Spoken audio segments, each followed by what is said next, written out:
Imagjinoni një shkretëtir të pafundme të bardhë, ku i ftohtit të ngrin shpirtin dhe heshtja thyet vetëm nga ulurimat e erës arktike. Dr. Marcus Landon dhe ekipi i tij po kërkonin përgjigje për klimën, por ajo që gjetën pas akullit nuk ishte thjesht metal i thyer, ishte një mister që sfidon shkencën dhe arsyen njerëzore. Një mbetje avioni e haruar, gjurmë që nuk i përkasin asnjë kafshë dhe një figure fantazmë që shfaqet në fotografi. Çfarë ndodhi vërtet në atë humbëtir të ngrirë? Qëndroni me ne, sepse ajo që fshihej brenda një shpellje të errët do t'ju lër pa frymë. Arktiku shtrihej para tyre si një kanavace bardhe pafund, e pacenuar dhe mashtruese në qetësinë e saj. Dr. Marcus Landon qëndroi në bashin e anijes kërkimore me duart e tij të rrahura nga moti që shtrëngonin parmakun, ndërsa syt skanonin horizontin me një përzierje kurioziteti profesional dhe tensioni të fshehtë. Ekspozita kërkimore ishte planifikuar prej muajsh, një mision i organizuar me përpikshmëri për të studiuar ndryshimet klimatike dhe ekosistemin arktik, por asgjë nuk mund t'i kishte përgatitur ata për atë që do të zbulonin. Elena Rodriguez, geologja kryesore e ekipit, ishte e para që vuri re anomalin. Sytë e saj të mprejtë të trajnuar për të diktuar ndryshimet më të vogla në peizazh kapën një shkëlqim metali kundrejt sfondit të bardhë dhe të ashpër. Dr. Landon, thiri ajo, me zërin që çante ajrin e ftohtë arktik. Ka diçka atje jashtë.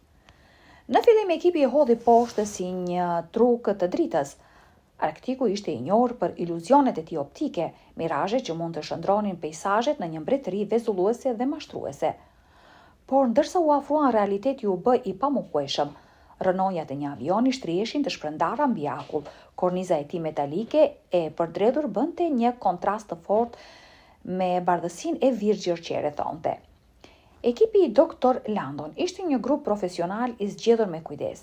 Elena Rodriguez, geologja, Dr. James Chen, eksperti i tyre meteorologjik, Sarah Winters, një specialiste me përvojë e mbijetesës në Arktik, dhe Michael Reyes, udhëheqësi i tyre i komunikimit dhe mbështetjes teknike.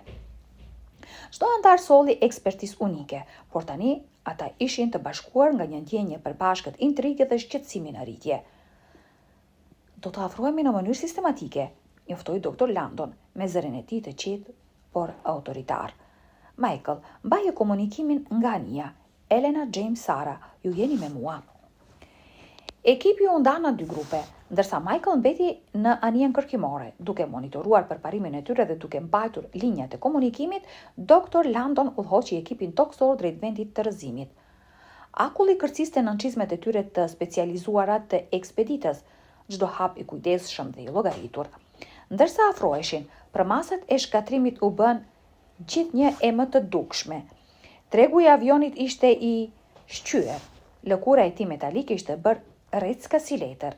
Beturinat ishin shpërndarë në një rrezë të gjerë, gjysmë të varrosura në bordë dhe akull, sende personale, fragmente peizazhesh, pajisjesh, copa të një historie të prishtë që priste të zbulohej.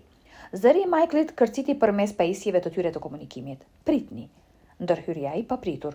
Po shoh diçka, një lëvizje, një hije mbase. Elena ngriti dylbit e saja me fuqi të lartë. Ku? Pikërisht në skaj të horizontit. Ishte aty dhe pastaj u zhduk. Ekipi i terrenit të shkëmbeu shikime. Në Arktik, lëvizjet e papritura mund të nuk kuptonin çdo gjë. Një ari polar, një formacion akulli që lëviz, ose diçka më pak të shpjegueshme.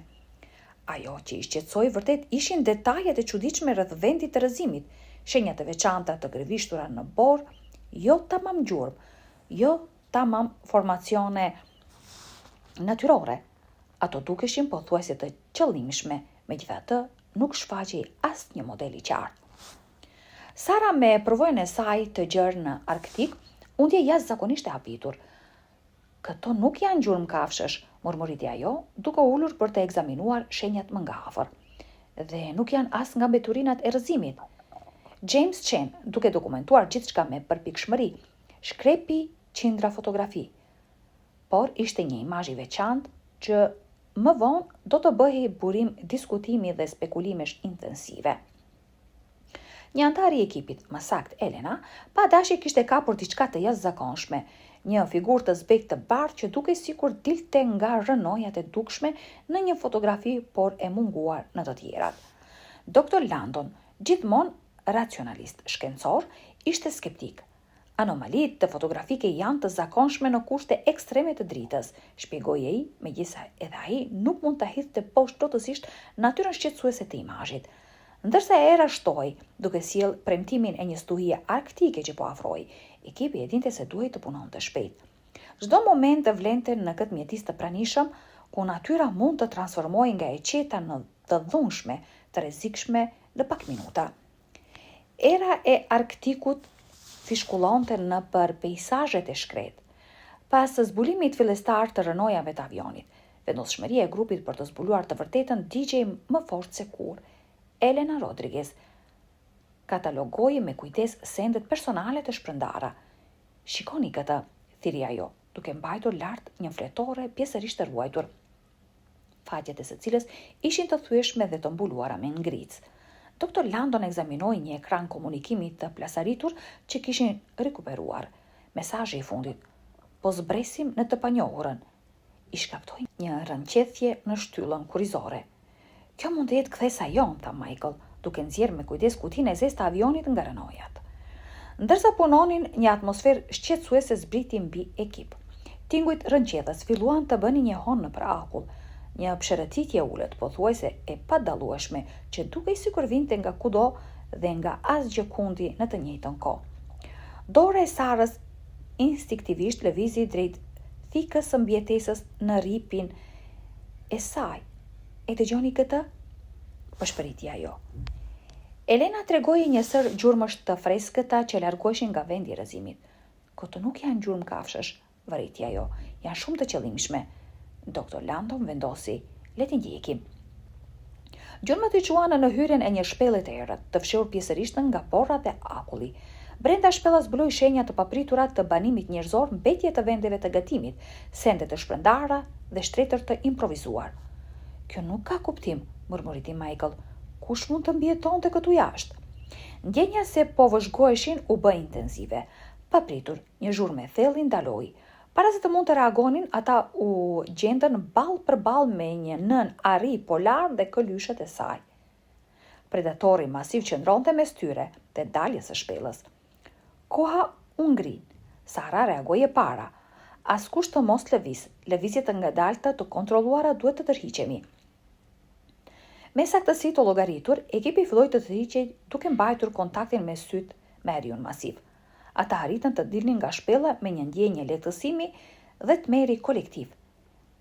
Takimi shpjegoi disa nga tingujt dhe lëvizjet e çuditshme, por la shumë pyetje pa përgjigje. Në momentet e fundit në vendin e rrëzimit, Dr. Marcus Landon u përkul mbi kutinë e zezë të rikuperuar. Elena Rodriguez qëndronte pranë tij, ndërsa Michael Reis përgatiti pajisjet për analizë. "Këto ditar navigimi janë të pazakontë," murmuriti Elena, "ka ndryshime të pashpjegueshme të koordinatave pak para rrëzimit." Dr. James Chen rishikoi të dhënat atmosferike. "Këto luhatje janë të paprecedenta, pothuajse sikur instrumentet po përjetonin një formë të ndërhyrjes elektromagnetike." Michael arriti të rikuperonte komunikimin e fundit audio. Një tingull kërcitës doli nga pajisja. "Diçka nuk shkon me instrumentet. Tereni duket i pamundur." Regjistrimi përfundoi papritur. Ekipi filloi procesin mediatik të dokumentimit dhe paketimit të gjetjeve të tyre. Kutia e zezë do të kërkonte analiza të gjëra në objektin e tyre kërkimor, ndërsa diellja i Arktikut filloi zbritjen e tij të ngadalt, anija e tyre priste si një fener i rehatisë teknologjike kundër shkretëtirës së ashpër. Me gjithë njohurit nga kutia e zezë, ekipi nuk mund të injoronte misteret që mbeten. Kush i kishte krijuar shenjat dhe gjurmët? Cila ishte origjina e figurës në fotografi?